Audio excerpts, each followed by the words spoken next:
नमस्कार मित्रांनो, मी doctor Shantanu Aygare, Supertech physiotherapy and Supertech hospital, Nashik. मित्रांनो, आजचा आपला टॉपिक आहे की 40 वयानंतर लोकांमध्ये जे प्रॉब्लेम येतात त्याबद्दल आपण डिस्कस करणार आहे.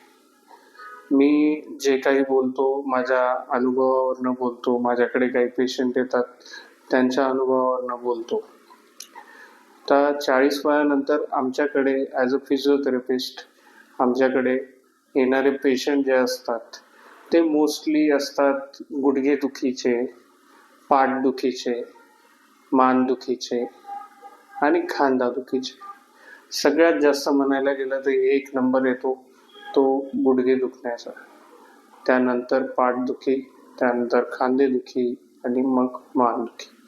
साधारणतः आपण जाणून घेऊ आता की 40 वयानंतर जर आपण व्यायाम नाही केले तर कोणकोणते प्रॉब्लेम आपल्यामध्ये येतील किंवा कोणकोणते प्रॉब्लेमला आपल्याला सामोरं जावं लागेल. जनरली 40 वयामध्ये पहिला जो प्रॉब्लेम आपल्याला येतो तो आहे ऑस्टिओआर्थरायटिस, म्हणजे सांधिवात. व्यायामाच्या अभावामुळे गुडघ्यांमध्ये झीज व्हायला लागते, गुडघे कमजोर होतात, त्यामुळे जे चेंजेस होतात त्याला म्हणतो आपण ऑस्टिओआर्थरायटिस. दुसरं असतं सार्कोपेनिया. सार्कोपेनिया म्हणजे वयानुसार स्नायूंचा आकार, वय जसं जसं वाढतं तसं स्नायूंचा आकार कमी होत जातो, स्नायू कमजोर होत जातात, ताकद कमी होते आणि त्यामुळे जॉईंट येते आणि त्यामुळेच संधिवात आणि बाकी प्रॉब्लेमला आपल्याला सामोरे जावं लागतं. त्यानंतर येतं जुन्या दुखापती असतात काही. एकदा कधी कधी होतं असं की मला इथं लागलं होतं आणि मी काही दिवसाने महिन्याभरानंतर मग बरा झालो, माझा शोल्डर दुखत होता. काही प्रॉब्लेम जे आहे शोल्डरचे, जसे की फ्रोझन शोल्डर, ही गोष्ट जुन्या दुखापतींशी निगडीत असू शकते. बऱ्याचदा एखादी छोटी दुखापत झालेली असते शोल्डरला, पण त्यानंतर व्यवस्थित शोल्डर स्ट्रॉंग नसतं झालेलं, दुखापतीमुळे शोल्डर वीक झालेला असतो.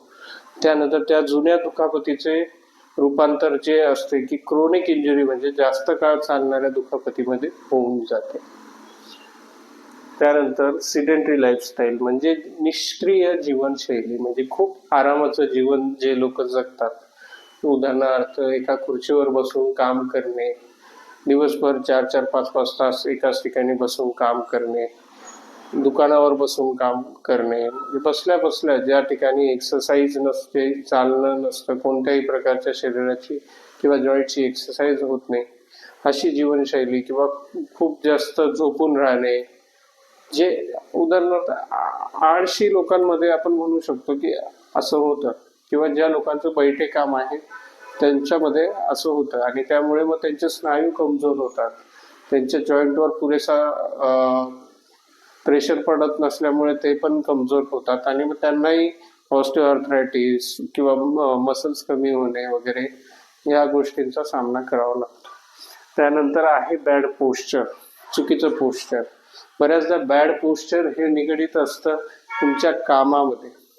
आता काही लोकांचा IT मध्ये जॉब असतो, काही लोकांचं बसून काम असतं, सतत कम्प्युटर समोर बसून टायपिंग करणं वगैरे, आणि जे पोश्चर आहे, पोश्चर म्हणजे जी बसायची जी पद्धत आहे ती त्यांची चुकत असते आणि तासनतास त्या चुकीच्या पद्धतीमध्ये बसून, वाकून बसून किंवा मान वाकून बसून किंवा उभं राहण्याची पद्धत चुकत असते.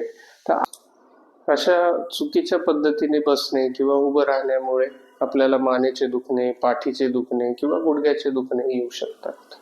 आता प्रॉब्लेम असा आहे की आपण 40 नंतर एक्सरसाइज चालू केली तर आपण नेमकं कोणकोणत्या एक्सरसाइज करायला पाहिजे किंवा नेमकं कोणत्या जॉईंट्सवर, कोणत्या भागांवर आपण लक्ष द्यायला पाहिजे याबद्दल मी आज बोलणार आहे. हे बघा, जे मेन दुखणे आहे आमच्या अनुभवानुसार 40 नंतर येणारे आहे खांदे, गुडघे, मणके आणि मान.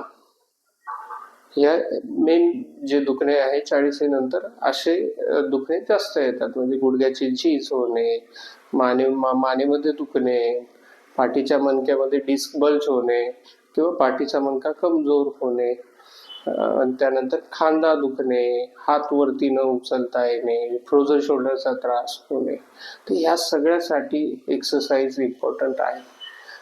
एखादं झाड असतं, त्या झाडाला पाणी टाकत असलो आपण तर ते झाड टवटवीत राहतं. तर असं समजा आपण एक झाड आहे आणि आपल्याला पाण्याची गरज आहे आणि पाणी म्हणजे एक्सरसाइज आहे. तर तुम्ही 40 नंतर कोणकोणत्या एक्सरसाइज करायला पाहिजे? एक्सरसाइज तर भरपूर आहे, मी आज एक्सरसाइज सांगणार नाही, मी फक्त आज एक्सरसाइजचं महत्त्व सांगणार आहे.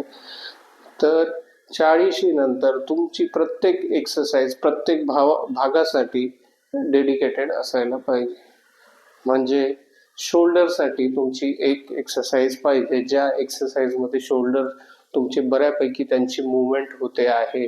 डोक्याच्या वरती शोल्डर नेण्यासाठी किंवा हात वरती नेण्यासाठी काही एक्सरसाइज असतात, त्या एक्सरसाइज तुमच्या ऍड झालेल्या पाहिजे तुमच्या एक्सरसाइज प्रोग्राममध्ये. किंवा शोल्डर स्ट्रॉंग होण्यासाठी काही एक्सरसाइज तुमच्या व्यायामामध्ये ऍड झालेल्या पाहिजे. दुसरा आहे मानेसाठी, मानेची हालचाल होणे, मानेचे स्नायू मजबूत होण्यासाठी काही एक्सरसाइज तुमच्या व्यायामामध्ये दुसऱ्या पाहिजे. तिसरा आहे पाठीचा मणका, पाठीच्या मणक्याची व्यवस्थित हालचाल होणे आणि पाठीच्या मणक्याला स्ट्रॉंग होण्यासाठी एक्सरसाइज तुमच्या एक्सरसाइज प्रोग्राममध्ये पाहिजे. चौथा आहे गुडघे, सर्वात महत्वाचं गुडघे. मागे मी एक व्हिडिओमध्ये सांगितलं की फक्त चालणं हा गुडघ्यांचा व्यायाम नाही आहे, चालण्या व्यतिरिक्त पण तुम्हाला गुडघ्यांवर ताण पडेल किंवा मसल्सवर ताण पडेल असे व्यायाम करणं गरजेचं आहे, ज्याच्यामुळे तुमचे गुडघे मजबूत होतील. जर तुम्ही ह्या 4 गोष्टींकडे लक्ष दिलं तर तुम्हाला 40 नंतर कोणताच प्रॉब्लेम होणार नाही. धन्यवाद.